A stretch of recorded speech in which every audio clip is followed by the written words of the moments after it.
சக்தி. என் அன்பு பிள்ளையே, வேதனையோடு அமர்ந்திருக்கிறாய். உன் வேதனையை தீர்க்க யாரும் இல்லை என்று கவலையோடு இருக்கிறாய். இதோ உன் கருமாறி உன்னை தேடி வந்திருக்கிறேன். உன் கண்ணீரை துடைப்பதற்காக வந்திருக்கிறேன். உன் வேதனைகளை நீ தொலைக்க வேண்டும் என்று வந்திருக்கிறேன். உன் மனதில் ஓடிக்கொண்டிருக்கும் கேள்விகளுக்கு பதில் கொடுக்க வந்திருக்கிறேன். எப்படி?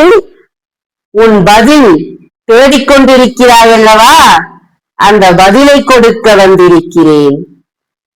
நான் யாருக்கு என்ன துரோகம் செய்தேன்?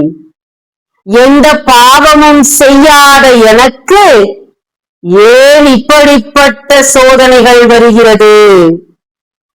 மீள முடியாத வேதனை ஏன் வருகிறது? என் குடும்பத்திற்காகத்தான் பாடுபட்டுக் கொண்டிருக்கிறேன்.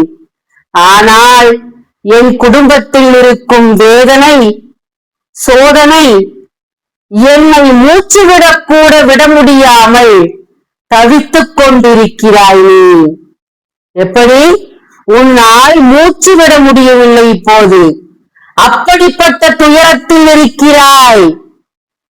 உன் பிள்ளைகளுக்காக வாழ்கிறாய், உன் துணைக்காக வாழ்கிறாய்.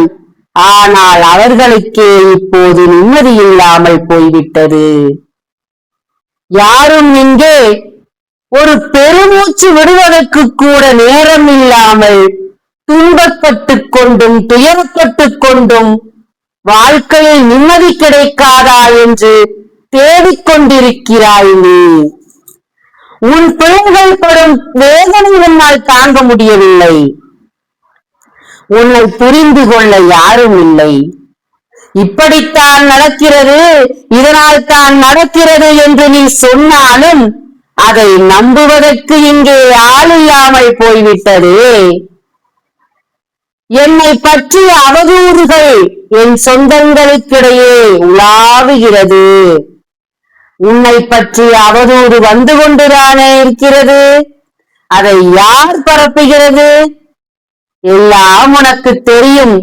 ஆனாலும் தெய்வம் எதுவுமே செய்யவில்லையே என்று தெய்வத்தின் மீது உனக்கு வருத்தம். பிள்ளையே, தெய்வம் இங்கே வேடிக்கை பார்ப்பதில்லை என்பதை இன்னும் சற்று நேரத்தில் புரிந்து கொள்வாய் நீ. உன்னை வயிறறிய வைத்து, என்ன? உன்னை வயிறறிய வைத்து வேடிக்கை பார்த்தவர்கள் இப்போது வயிறு எரிந்து கொண்டிருக்கிறார்கள். தண்டனையை அனுபவித்துக் கொண்டிருக்கிறார்கள்.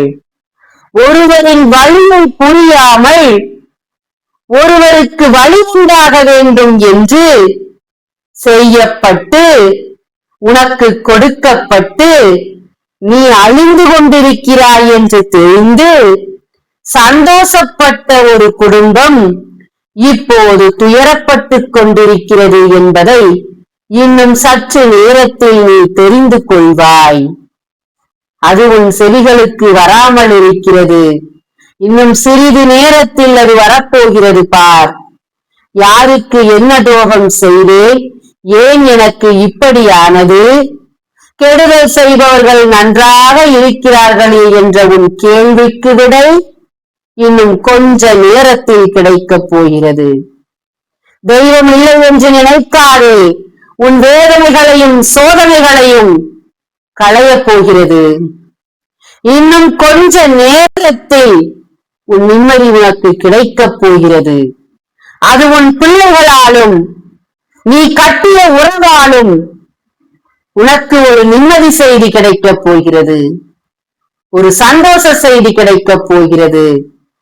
எது நடந்தாலும், உன் குடும்பத்தில் எந்த காரியம் நடந்தாலும் அமைதியாக இரு.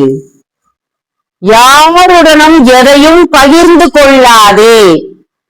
உன் குடும்பத்தில் இருப்பவர்களை தவிர, அதாவது உன் வீட்டிற்குள் உன் பிள்ளைகளும் நீ கட்டிய உறவையும் தவிர மற்றவர்களிடத்தில் எதையும் பகிர்ந்து விடாதே. அது உனக்கு ஆபத்தாக இருக்கும். இந்த கருமாறி உனக்காக இருக்கிறேன் என்ற நம்பிக்கையோடு இரு. வெற்றி செய்து உன்னை தேடி வரப்போகிறது. ஓம் சக்தி. நன்றி.